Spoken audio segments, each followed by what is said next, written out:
أعوذ بالله من الشيطان الرجيم. بسم الله الرحمن الرحيم. معزز سامعین کرام، السلام علیکم ورحمۃ اللہ وبرکاتہ۔ سامعین کرام، آج کی اس ویڈیو میں فرض نمازوں کے بعد پڑھی جانے والی دعا پڑھیں گے۔ آئیے سماعت فرمائیں۔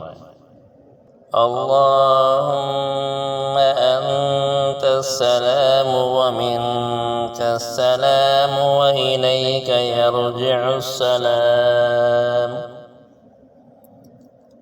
حینا ربنا بالسلام وادخلنا دار السلام، تباركت ربنا وتعاليت يا ذا الجلال والإكرام۔